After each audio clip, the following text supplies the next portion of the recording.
Dadhood. Modern Dadhood podcast. Adam Flaherty. Hey, Marc! If the last person I ever thought I would see here right now on my computer screen is Adam Flaherty, but here you are. In the flesh. What a treat. In the pixels. Well, if you're here and I'm here, that can only mean one thing. That this is Modern Dadhood, which is an ongoing conversation about the joys, challenges, and general insanity of being a dad in this moment. I think we've already established that you're Adam Flaherty and you are a dad to two girls, 7 and 4. And you are Marc Checkett. That is how you pronounce it, right? Yes. And you are a dad to two boys who are, if I remember, they're twins, and they are not 2 any longer. They're 3, but they're not yet 4, so they're 3. Yeah, there's 2 of them, but they're 3. Getting off to a good start here. In our last episode, we spoke to Paul Ramsey. I don't know if you remember that. I was there. I remember. Mostly about his experiences as a son. And then we talked to Craig, whom you'll hear from in a few moments. And it just kind of struck me, like, between the two discussions, how different our experiences can be, even though there are a lot of these common themes. And I think in both episodes, you'll hear our guests say some pretty similar things, even though their stories are quite different. Something that's becoming more clear to me, the more dads that we talk to about their experiences, is that there is certainly no one single way to describe what it means to be a dad. And yet we hear a lot of common themes. Such as? The importance of communication. Open communication. Open communication with your kids. Such as fear of technology. It's a big one. I would say maybe the fact that a lot of us dads feel as if maybe we don't quite have any idea what's going on. Yeah, cluelessness. Sure. This is just an observation. We do hear lots of recurring themes from dads in different situations. Tell you one dad who's not a clueless dad. Who's that? Craig Melvin. I was going to say Craig Melvin. Yeah, but instead you were like, who's that? I was just playing along, you see. Who's that? Is that what I sound like? And we did have a fantastic conversation with news anchor, television personality, author, father, Craig Melvin just the other day, which is going to be a really fun one to play back very soon. What you talking about, Adam?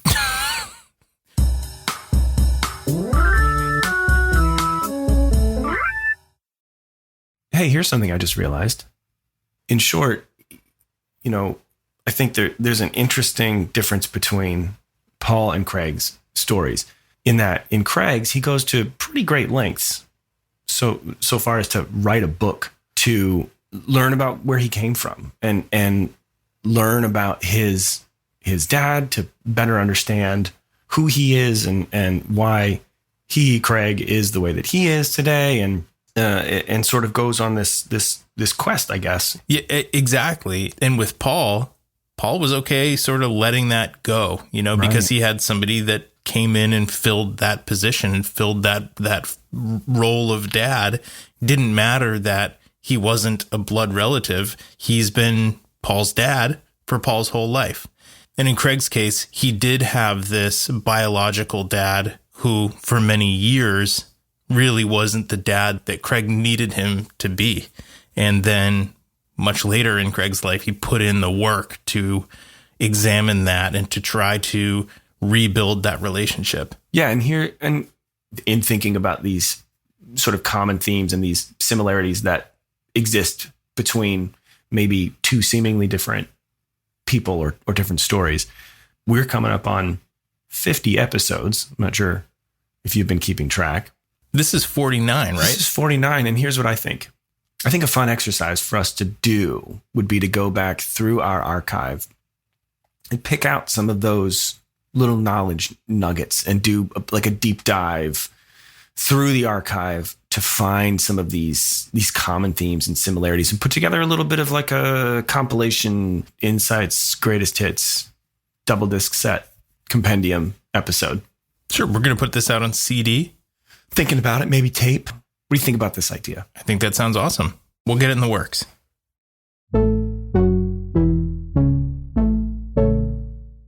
Well, I'll tell you what, Marc. We have some really, honestly, genuinely meaningful conversations on this podcast. And I feel so lucky that we get to have these conversations about fatherhood with so many different people from different walks of life. This conversation that we had with Craig Melvin, I think it's one of my favorites. I think it's up there for me as well. Although I don't want to start any competition here, but I was just listening to the Winston E. Scott episode before we started recording. And I think I was pretty... I mean, how do you compete I don't with think an you astronaut? Can. But having the opportunity to sit down and chat with Craig was honestly, truly a pleasure, especially after having just read his book. Yeah, I was going to say, you listened to the book, right? And he narrates it, right? I thanks for calling me out. So what's it? No. What I was going to ask is, what is it like to, spend hours listening to someone narrate their book and then immediately after to speak with that person, like to have a conversation with that voice that you've been listening to? Is that weird? It wasn't weird, but it was as if I already, also the story is very personal. And so sitting down and talking with him, I just kind of already felt like I knew him a little bit. And so I think the weird thing is that he certainly did not have that type of feeling sitting down and talking with me. It was fully one-sided, but also, I was listening to the book at like 1.5 speed. So Craig seems really slow. Him speak at one regular, what regular speed is, was a little weird. Yeah. I didn't expect him to be so much slower in real life. Let's waste no more time and let's just get into the conversation with Craig Melvin. Roll tape.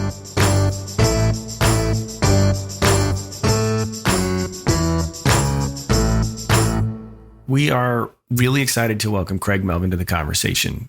Craig is a massively popular news anchor and television personality appearing on Dateline NBC. I don't know if you've heard of that. Maybe The Today Show. I don't know if you've heard of that one. Craig's also a dad to a 7-year-old and a 4-year-old. And he recently released a book called Pops, Learning to Be a Son and a Father, which is available worldwide. And aside from sitting down and writing a book about fatherhood, he's also explored the subject a whole bunch in his digital series for The Today Show called Dad's Got This, which is really fantastic. So Craig, welcome to Modern Dadhood. We're really happy to have you on the show. Oh, Adam, Marc, thanks for having me. And thank you so much for spotlighting Modern Dadhood. Kudos to you guys. Our pleasure. That. Yeah. So we want to chat a bit about your book. So Pops covers a lot of ground in exploring both your sort of evolving relationship with your dad and your own role as a father of two. And an overarching theme in the book is obviously addiction. So I'm wondering if you can maybe share briefly, or as briefly as you can sort of summarize a book into, a minute or two, who your father was to you growing up, and I guess the events that ultimately led to you deciding to examine that relationship for the book. That's a good question. It's a big question. My dad growing up, I think was probably like a lot of dads of his generation. He'll be 70 this year. But he was, remote, distant. He did not emote a great deal. And he struggled mightily with alcohol addiction. And it was one of those things that, he spent almost 40 years as a mail clerk at the post office working the third shift. So, you work that shift during the day, you're sleeping because at night you're working. So our schedules in general were always off. And he was a recreational beer guy. I remember growing up always seeing him with the Budweiser in his hand, or a cup of Budweiser in his hand. And then as I got older, he started drinking more. And then when he retired about 5 years ago now, he had nothing else to do. He had not developed hobbies and interests, primarily because of the shifty work. And so the drinking that had already gotten pretty bad, it just spiraled out of control. And in 2018, he got in a fender bender that was caused by him being blackout drunk. And so at that point, my brother and I and a few of us in the family, our concern was that he was going to hurt or kill either himself or someone else. Because he had started to do more of this blackout drunk driving. And so we staged an intervention with the professional, Adam. And at the age of 67, my father, who had been a functional and then barely functional alcoholic for the better part of 45 years, gave it up after about 8 weeks in an inpatient treatment facility. So the book is about his journey. It's about our journey, but it's also a celebration, as you know. It's about a celebration of fatherhood in general, something that doesn't get celebrated as often as it should, in my opinion. Well, we agree with you. Yep. We agree enough that we started a podcast about it. Yeah.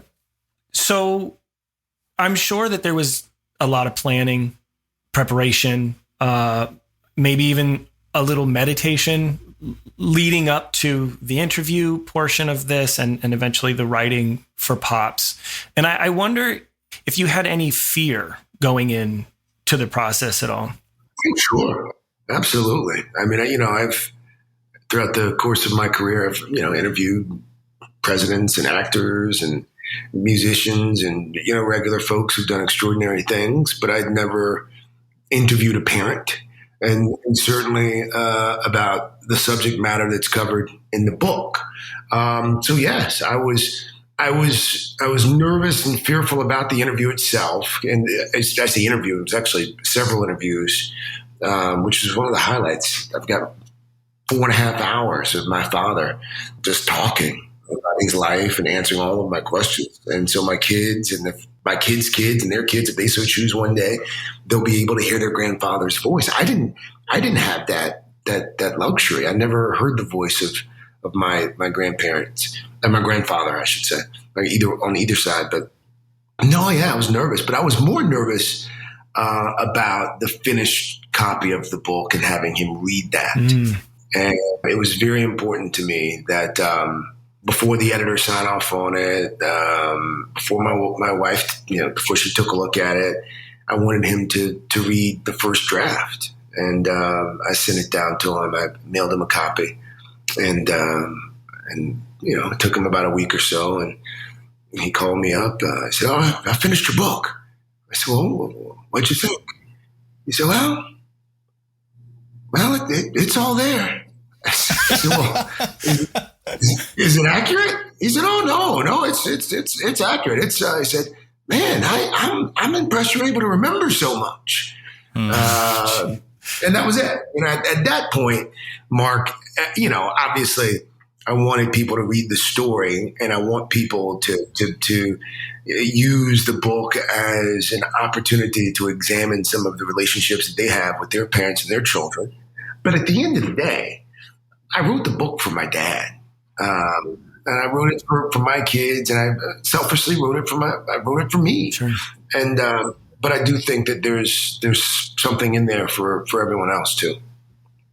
Well, Craig, in the book, you describe various other father figures in your life who really shaped who you would become as a father when your own father couldn't fulfill that role. I wonder, can you point to things that you do now or ways that you act as a dad that you can link back to these men?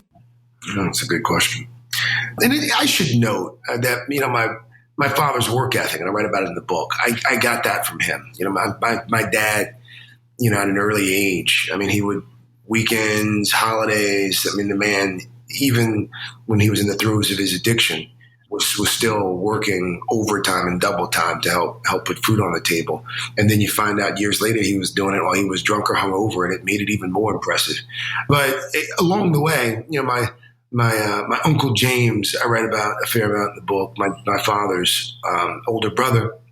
I think from him, I developed a genuine interest in politics and government. He worked at the Department of Labor in Washington. And from an early age, I remember I didn't know exactly what it was that he did, but I knew he worked for the government. And you know, when you're 7, your perspective is obviously a little different. Mm-hmm. And he always drove a Cadillac. And so I came to associate Cadillacs with success, and my uncle with success. And so we would always talk about, you know, politics, whatever was happening in government at the time. So I think he helped plant those seeds. And then years later, I landed an internship in Washington, and I actually spent a month with him, which is one of the highlights of my life. So I got that from Uncle James. I think right about Uncle Pop is what we call him. His real name is Frank. And I'll be honest with you, I don't know why we call him Pop. There's never really been a full explanation of how that came to be his nickname. But my Uncle Frank helped me develop a genuine interest in sports. He played high school basketball, and I remember going to see him play when I was, 5 or 6. And, I just, even from teachers and coaches along the way, I think I picked up genuine curiosity from a few teachers that I was fortunate enough to have in high school. My AP government and world history teacher, for instance, really sort of helped open my eyes to the world. I think one of the things I discovered while writing the book is that my dad's relationship with his father was virtually non-existent. He didn't even know who his dad was until he was almost a teenager. And so growing up, I was angry and resentful of my dad because I wanted him to be something that he wasn't capable of being. Forget the addiction. I mean, I wanted him to be something that he had not seen. And I think we do that from time to time in our society. We expect people to be certain things when they haven't been presented with examples of those things. And here I was expecting my dad to be Dr. Heathcliff Huxtable. And he barely knew his own father. Right.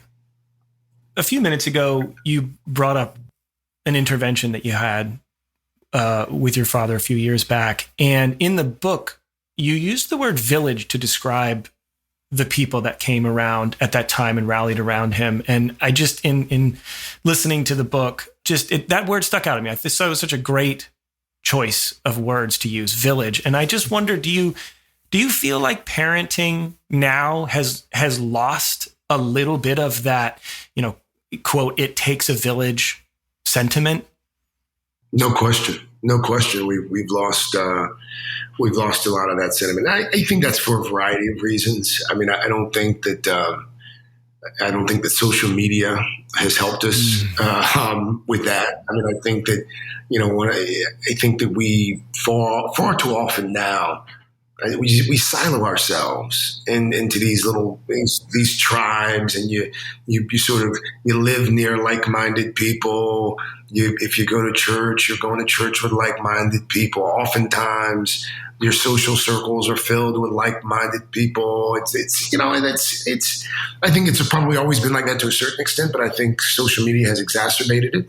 So I think we've all become very suspicious of each other. And I think that because of that, it's how dare you say that to my child, or who do you think you are, disciplining my son or my daughter, or so it's when I was growing up, I grew up in South Carolina. And culturally, I think it's also a little different. You grow up a black kid in South Carolina, you've got at birth, you've got 30 cousins. 5 of whom are really your cousin. The other 25, you just refer to them as your cousin. And then you get older, you're like, wait a minute, this isn't my real cousin. What do we think of? And so you're born into this village. And I attribute a great deal of my success, if you will, in life to the village that I had. I grew up in a neighborhood. I write about it in the book. Neighbors on the left were white. next door to them is another black family on the corner. I can see it as I'm describing it. On the corner were the Chongs, a Chinese family. They own the Chinese restaurant that was up the street. And across the street from them, there's a Lebanese family, the Najums. Next door to them, we had the Viscontis, an Italian family. And then another black family, and then another white family. It was just this hodgepodge of cultures. But we were also, they all had kids around the same age. So we would be in and out of each other's houses. And that's how we grew up. And now, with my kids, it's you've got to schedule a play date, and, you've got to pick up and drop off. And when I was growing up, there's no scheduling of play dates because you couldn't text, and kids just showed up at your door. You just always, hey, come on in, sure. Are you sitting down for dinner? Oh, I'll invite myself in for a meal. Yeah, sure. So it was, I don't know. And I know I sound like my father now. I sound like I'm almost 70. But there was something magical about that. And we've gotten away from it. And I don't think we ever returned to it. That's the sad part. So I wanted to ask, in the light of all of the work you've done on your relationship with your dad, and as a result of him committing to his recovery, will your children have a very different connection to him than you did for most of your life? They already do. My son's 7 and my daughter's 4. They don't know. They don't know the man that I write about in the book. It's my younger brother and I, we joke about it now. It's actually become quite comical to see our dad interact with our children. He has 6 grandchildren now.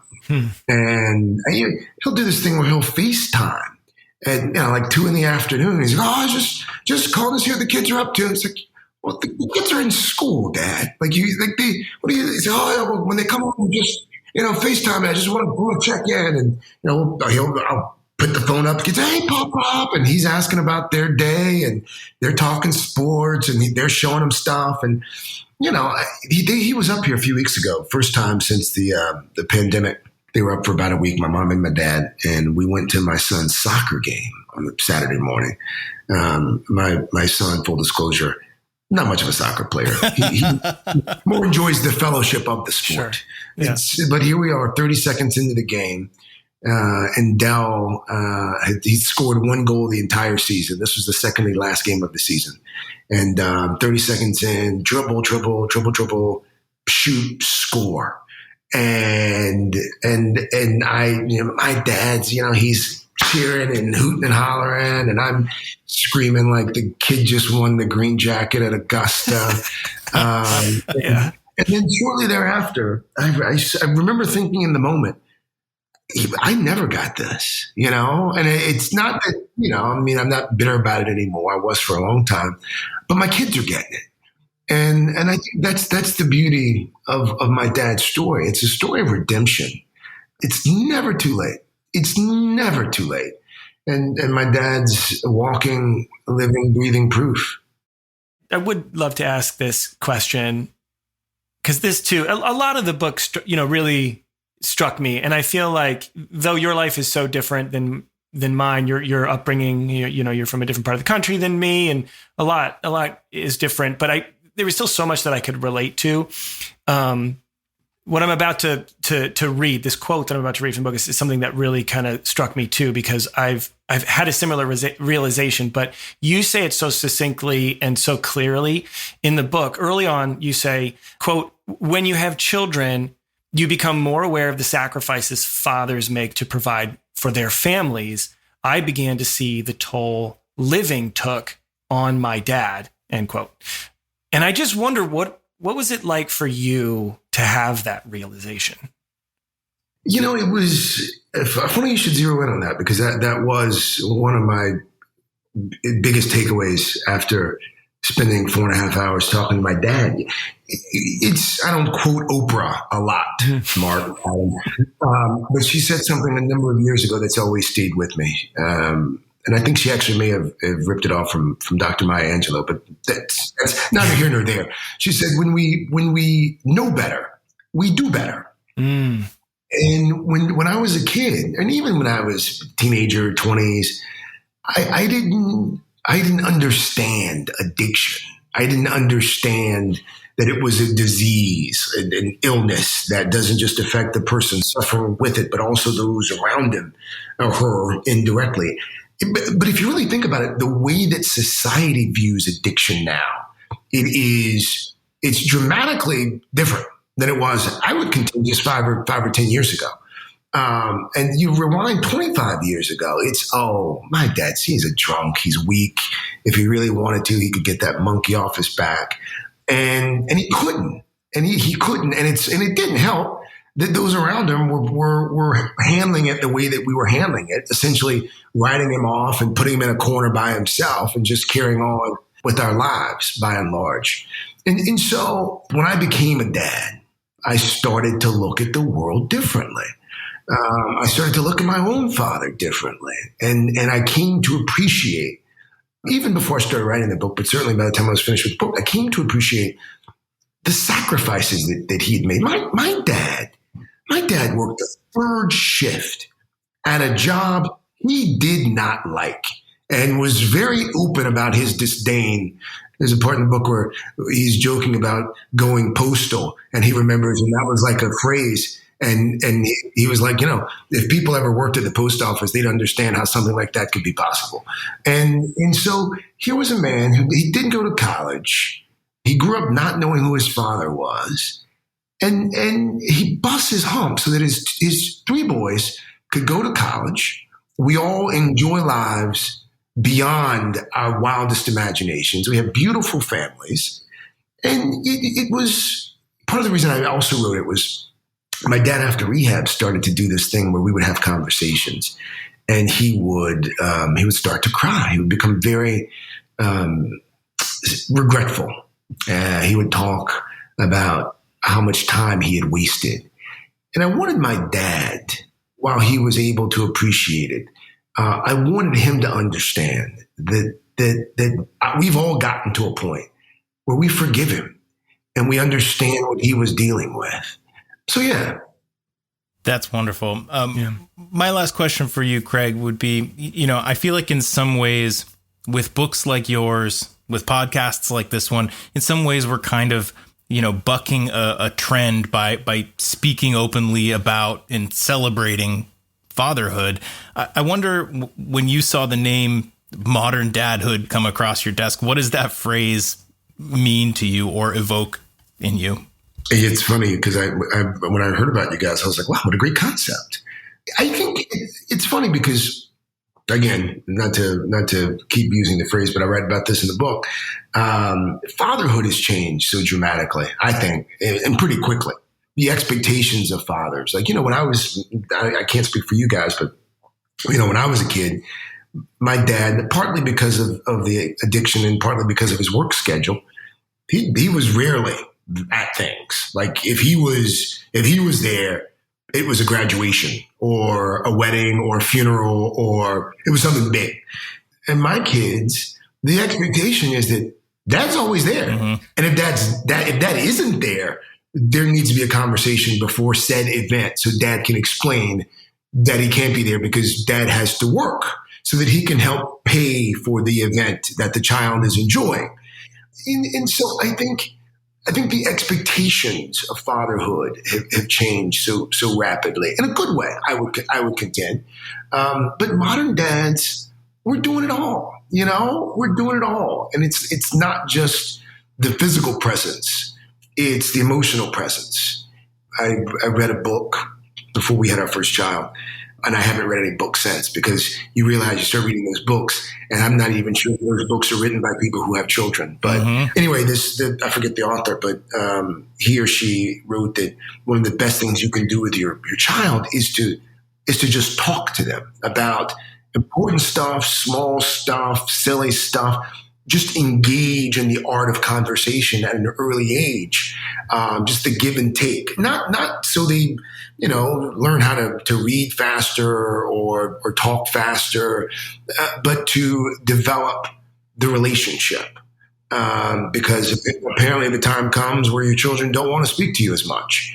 But if you have laid that foundation and you've planted those seeds, it becomes a lot easier later in life when children become a bit more complicated than my 7 and 4-year-old.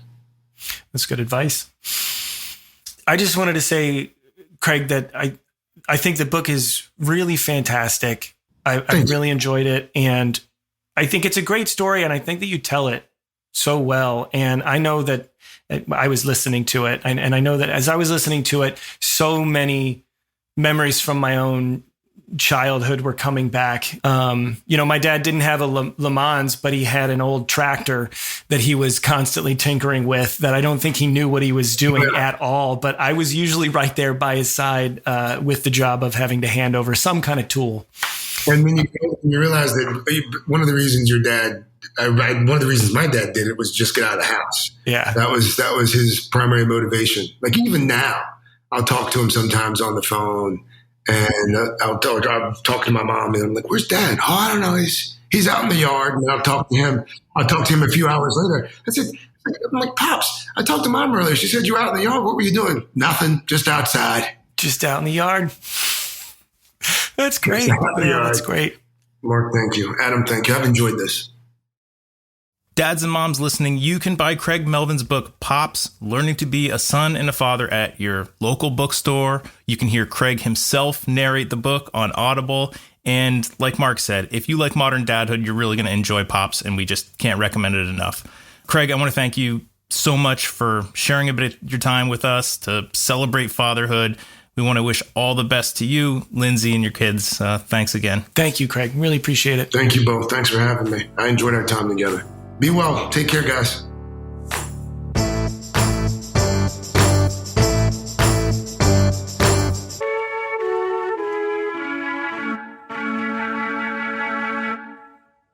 Adam, could you step into the chamber? It sounds like what you were telling me is that it's time for confessions. Confessions.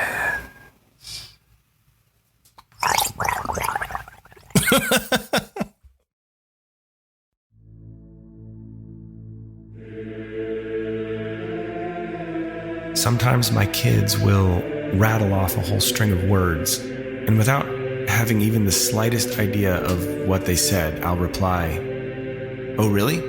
Cool." Confessions.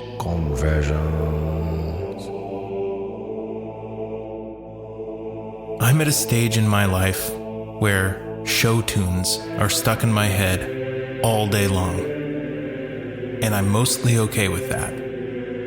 Confessions.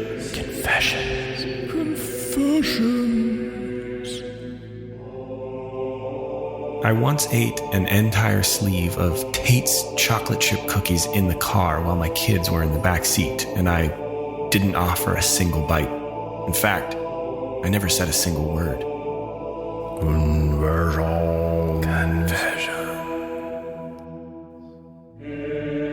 Tate's gluten-free chocolate chip cookies are far superior to the original Tate's chocolate chip. False. They actually are better. Periodically, if I find crumbs on the floor, I'll just kick them under the couch, even if it takes 2 or 3 kicks to get them there. Confessions.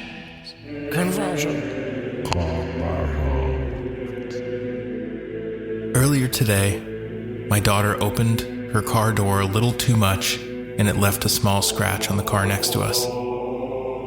You're probably thinking I'm going to say that we didn't leave a note. We left a note. Confessions. There was a spider in the house. I hate spiders. The boys saw me lunge toward it with a fistful of paper towel and fire in my eyes. They said, "Daddy, what are you doing?" I said, capturing it to set it free." Oh, I set it free, all right. Free to death.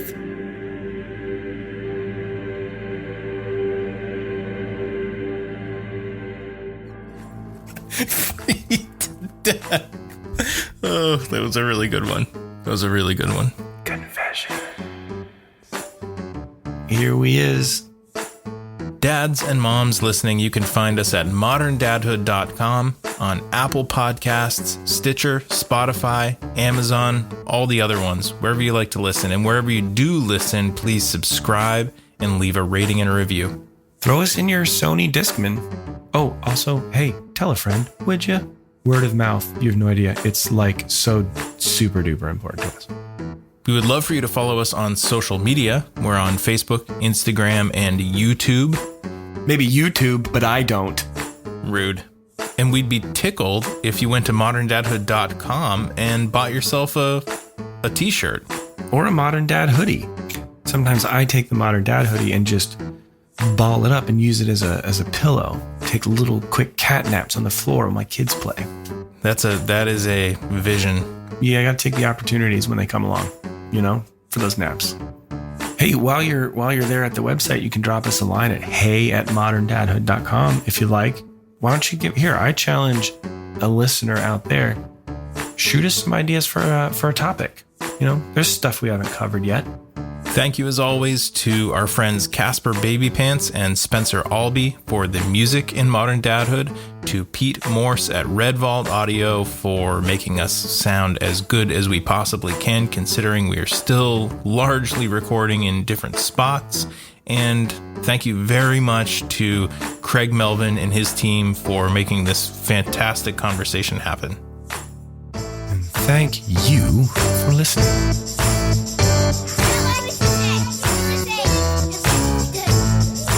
Podcast. Just a modern.